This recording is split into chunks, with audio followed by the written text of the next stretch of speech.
Can you hear me, Ira? What's going on, man? How are you? I'm doing pretty well. How's your day going? Yeah, I can hear you. How are you? I'm doing pretty well, and we have a lot to Everything talk good. about With here. the camp today? Yeah, I'm happy to Yeah, hear that. yeah, yeah, yeah, yeah. Yeah, Mekhi Hello? Becton. I mean, he's going down again here with another knee injury, the same knee, but apparently Salah said that he's going to be just fine, but he still has to go through an MRI. Yeah, I think I don't really know any specifics, but I have a feeling Salah wouldn't have came out and said that. I think he'll be just fine. I bet you. I wouldn't be shocked. Who knows? I don't know. We'll see Well, how you much said you time he could. misses, but You did say that. I'm afraid that unfortunately I told you so. yeah, you sound like you're breaking up, or there's an echo back there. How about now? That's better. That Okay. sounds good right now. Um, Yeah, no, I mean, you know how I feel about him. I think it's a guy that has a lot of talent, but I think his work ethic could be questioned. It is what it is. And you know what's really unfortunate? I just said I was on with somebody over the weekend, and I said that I think the most improved player throughout camp has to be Becton. I agree. I think he's really come from day one camp until unfortunately this morning. I think he made the switch to right tackle. He's starting to get into shape. He was starting to look good, and unfortunately he had this hiccup today. Hopefully that's all it is. I don't think Salah would have came out and said something like that. I think he would have just been non-committal unless he knew for sure. No, no. And I hope he is. I hope he gets better as soon as possible because then here come the fans and everyone on the radio and the critics saying that, oh, you got to dump him. And I'm sure that you've already seen the rumors of Duane Brown possibly signing to the Jets for some backup depth and potentially could be starting in place of Becton if this injury is serious. Well, that may not be the worst thing Yeah. because Brown was a Pro Bowler last year. Buckner hasn't he hasn't even put in a full season yet. Um, but with that said, you bring a guy like Brown in, he's a pure left tackle. So that means now, okay, not only are you bringing in a new offensive lineman, you got to move Fant to right tackle. Yeah. So that could kind of really screw up the chemistry. But regardless, whether Becton could practice tomorrow or is out for 10 weeks, at the end of the day, they still have to get a veteran tackle, which we've talked about endlessly since March. Exactly. And that's going to be the need in this offseason as well. It's going to be offensive line again. And we know just to get that tackle in here, as far as a rookie goes, probably in the draft, you're going to be looking at linebackers and probably one safety, but mostly offensive line you're going to see in the offseason. But how did you feel about the addition of Quan Alexander in the linebacker room? I was excited about it. I think he's done well because I think, it's funny. I've watched this team now for close to 3 weeks, and I I have four burning questions that I had going into camp, and I can't answer them after watching them up to 3 weeks. Beckner's number one. Mm-hmm. All right. Wilson, actually, I'm starting to get an answer because I was a little down early in camp, but now he's strung together a couple of days in a row where he's getting better and better. So that's one question answered. But then the next two questions are they going to be able to stop the run? Mm-hmm. And is Salah going to be able to make game day, in-game adjustments? Mm-hmm. And I think, we're just going to have to wait till the real season starts. If the Eagles are held to 20 yards running on Friday night, or if they run for 200 yards, you can't react either way because it's meaningless Friday night. No, no. And I'm already sick of the controversy and everything going on social media and just what reporters are reporting on, trying to stir some things up already. I'm sure you're well aware of Joe Flacco being the quarterback and people saying that he should be the one starting for the Jets this year despite his camp performance. And right after those reports came out, I heard he threw two interceptions back to back in camp. I know. I know. I heard about that. I know. Well, I tell you one thing. In Flacco's defense, and I'll be honest with you, I didn't want him back. I wanted him to upgrade. Mm-hmm. But I was going off of what I saw last year. I kind of forgot that he didn't come here till like September, That's right. and he was coming off that neck surgery.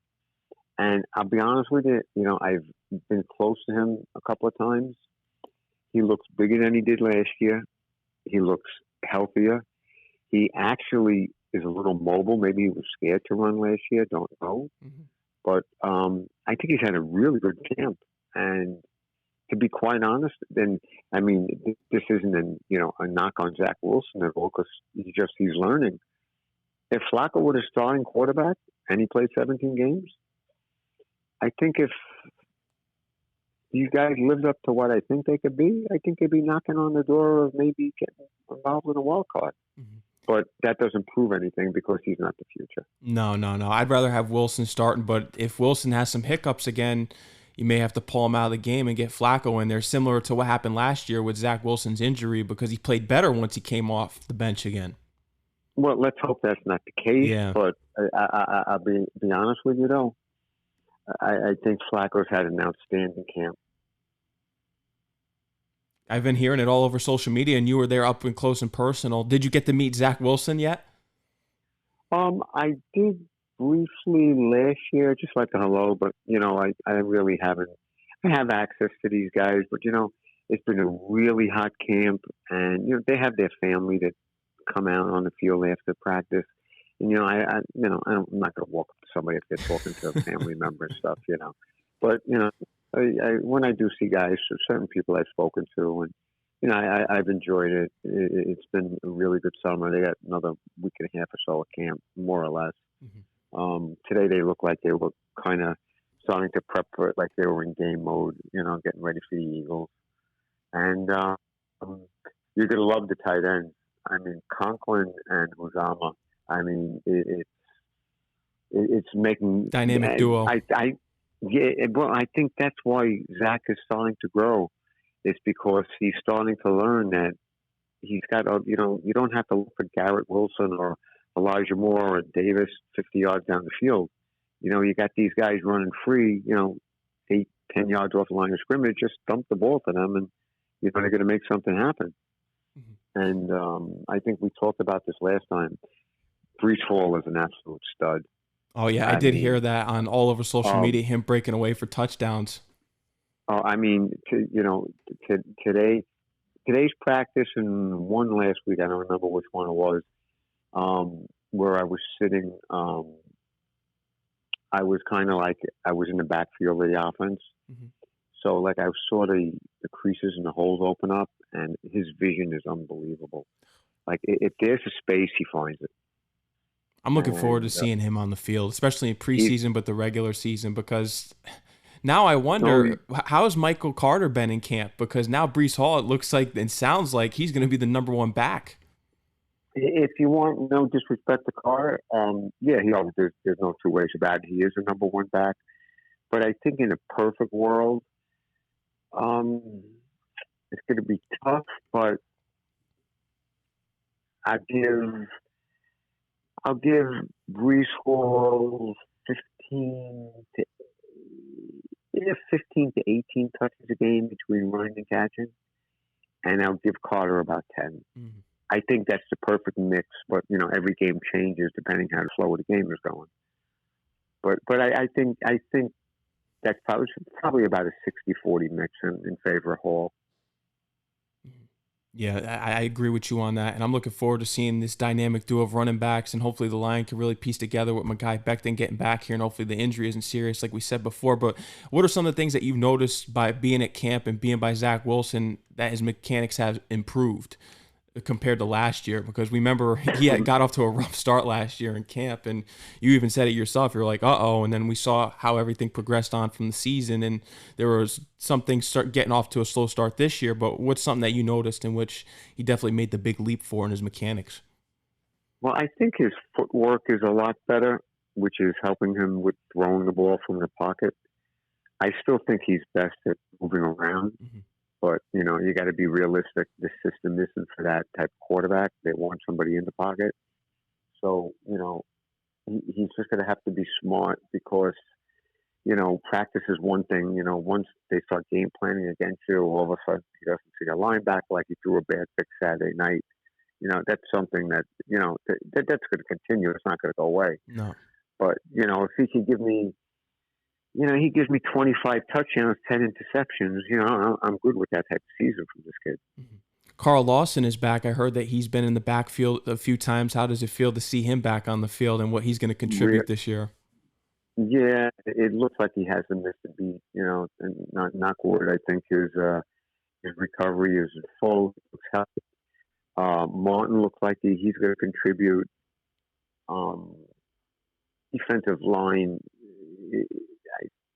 there's good time by other teams, and to be honest with you, including the 015 team, if the younger players live up to the potential that I think they have, this is the best roster this team has had in 10 years. Wow. And I'm not surprised, especially how they did in the offseason with all the signings that they made in the draft, because people said it, the Jets had the best draft this year. So I wouldn't be surprised at this point. As long as it pans out and then Saleh becomes the coach that we hope for him to be, I think you're going to see great strides. Yeah, so do I. Unfortunately, the schedule is what it is. You can't cry about it. That's the way, the NFL is. But like I was just talking to somebody over there just right before I called you, and he kind of agreed with me. You look at the first 4 games against the AFC North. Well, guess what? After seeing what I see from the Jets, I expect 2-2. I agree, especially now that Jacoby Brissett's going to be starting week 2. Now that Deshaun Watson's suspended for however long he's going to be suspended now. It's originally 4 games, but it could be extended to 6 or even longer. That's right. So if by some chance they get off to a 2-2 start, then the next 5 games that's a tough stretch. But I think they could beat the Dolphins and the Pats at home. So you go into the bye at 4-5 with 3-6 at worst. You're staring at the possibility of an 8-win season. You are, and it's something to watch because we all know every year, September, it's usually over for the Jet fans because we know what's going to happen here. And I think 2-2 is right. I think a big statement win would be to open up the season beating the Ravens. I would love to see that. I would too. I know the Ravens are tough defensively. I know running the ball, especially with Lamar Jackson, is also tough. And here, there you go. A little while ago, I said one of my biggest questions: can they stop the run? Mm-hmm. Well, we're going to know right away out of the gate when they play the Ravens, because they run the ball really, really well, and I think that'll be a big time test for the Jets. How's Jermaine Johnson been in camp? He had a decent day today. I mean, he's a big, fast guy, but nothing's really stood out to me in particular. Like, I know he was in the backfield a lot today, but once again, it's a learning process. The kid Clemens really hasn't shown me much yet. Gardner's an absolute stud. I mean, forget it.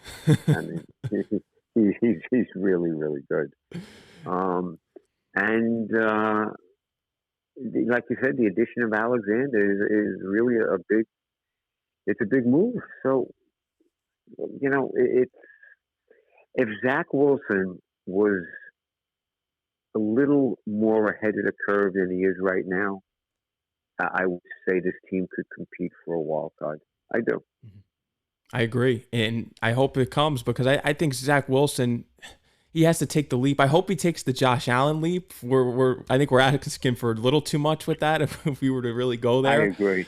But I would agree. I'm not going to expect that because we've seen our expectations. They really haven't panned out in the past with other quarterbacks, and I think this time's different. But I don't know. I think this is going to take a little bit more time here. And we did talk about it last time. If Zach Wilson doesn't progress this year at all, you think Woody Johnson would step in?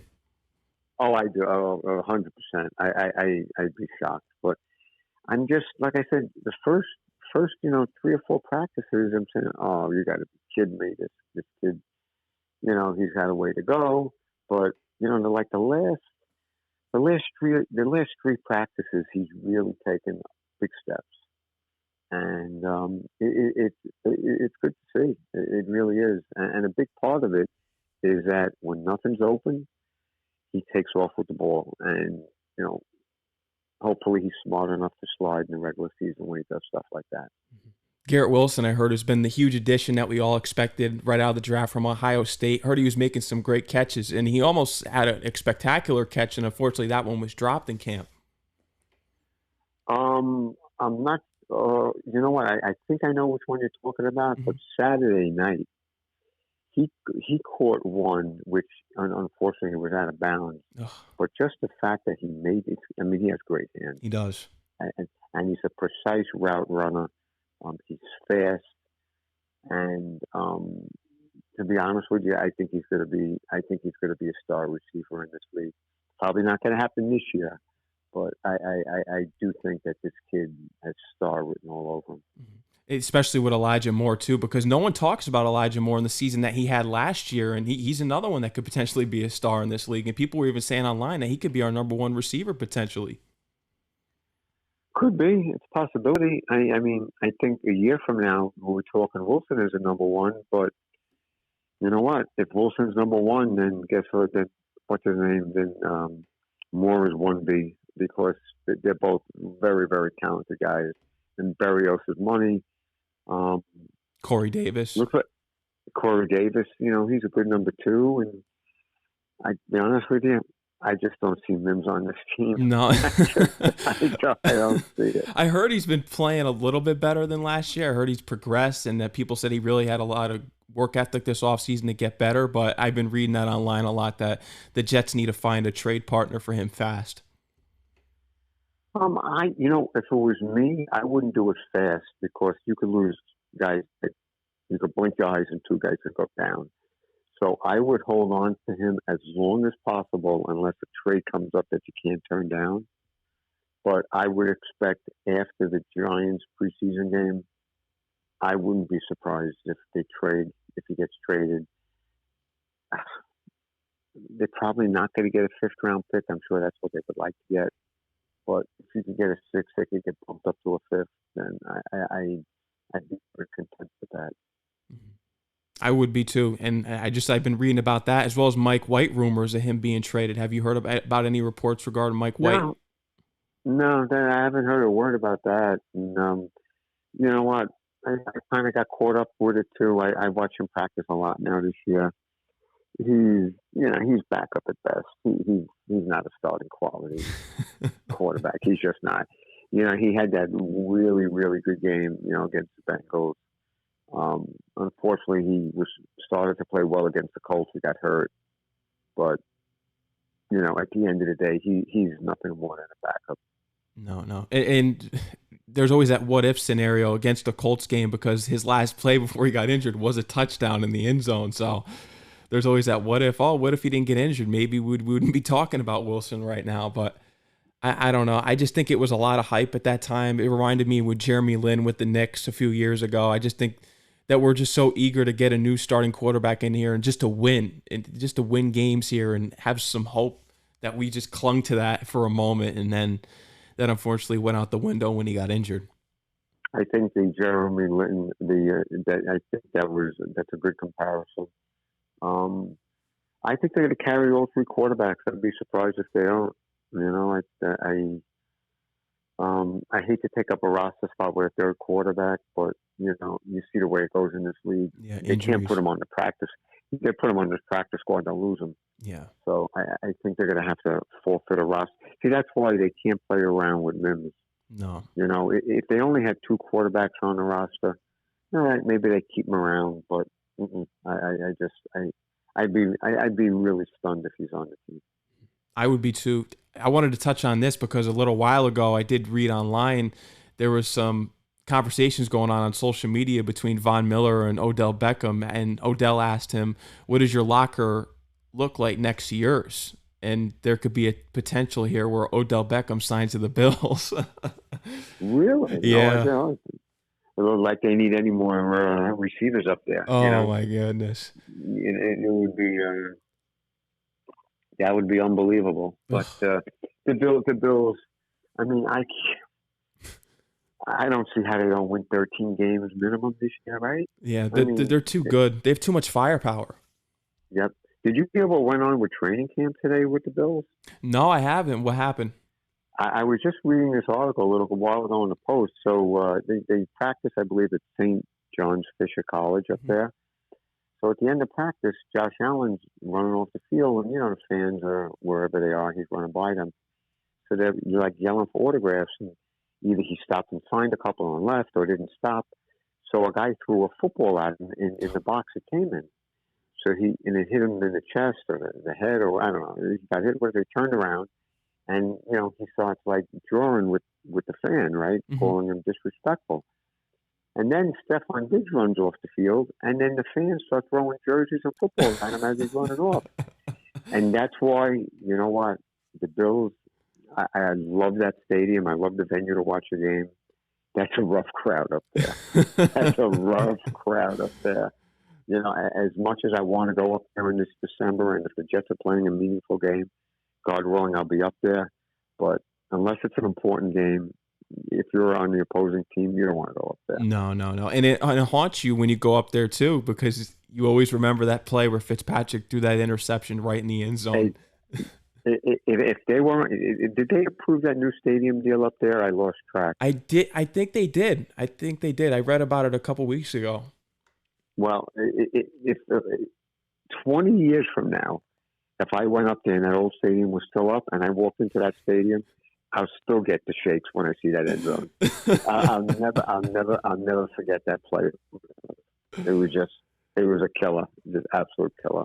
And it turned the tide on the franchise. It did. If we had made the playoffs in 15, we probably would have beat the Bengals. And who knows what would have happened the following year? Nobody knows.